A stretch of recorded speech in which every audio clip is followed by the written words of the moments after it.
Hi, Paxton. We heard London's in total lockdown. We are all locked in this psychological prison of burning aloneness. How's Linda? She's somewhere in the house. Is there some type of issue? We are fine.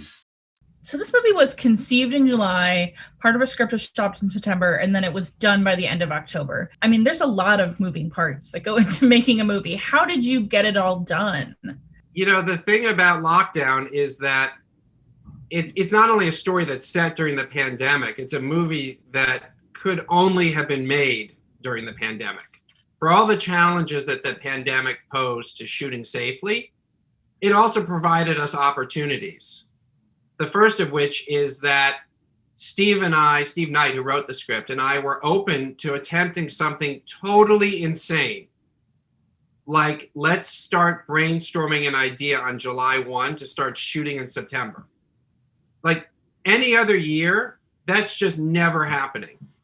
But because the pandemic has sort of turned our world upside down, I feel like we're all open to doing things that in previous years we would never, ever have been open to doing. And in the case of Lockdown, Steve and I were open to, like, let's just jump into the deep end. Let's just go for it.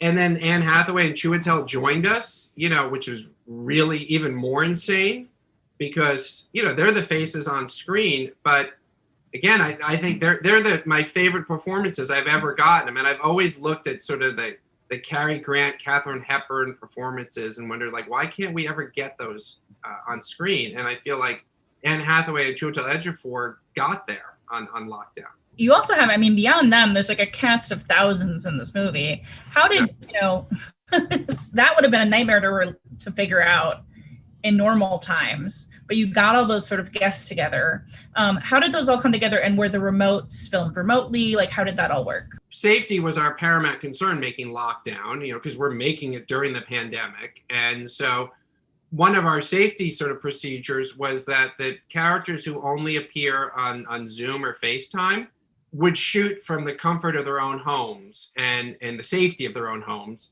So, like, when I was casting for Anne Hathaway's boss, who has a teenage child in the script, I looked at what actors have teenage children that they're living with. And Ben Stiller was living with his teenage son, Quinn. And Ben shot from his house in upstate New York. He, you know, I never went to his house. Like, he was safely quarantined away from the rest of the crew. You know, my costume designer, he took the costume designer through his closet on FaceTime and showed his different articles of clothing. And that's how we, you know, I set up the shot with him without ever going into his space. So, and everybody just sort of embraced that how unique the experience of making Lockdown was going to be. And that, you know, hopefully we never make a movie like this ever again. But in this one moment in time, you know, it's kind of, let's see what we get when half the actors in the film I'm never in the same space as. This is a time that's making people increasingly creative and might shake some things up when we're actually all able to be together again, I hope. Yeah, certainly on the case of Lockdown, it pushed not only Steve and myself, but it pushed, I mean, Anne Hathaway and Chiwetel Ejiofor give like the performances of their careers. And I think it's because of what we're going through in this lockdown, they push themselves to give performances that are, you know, that they in another year they might have held back on.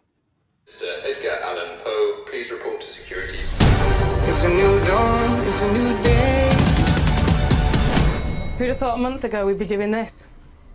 Not me. And I'm feeling good.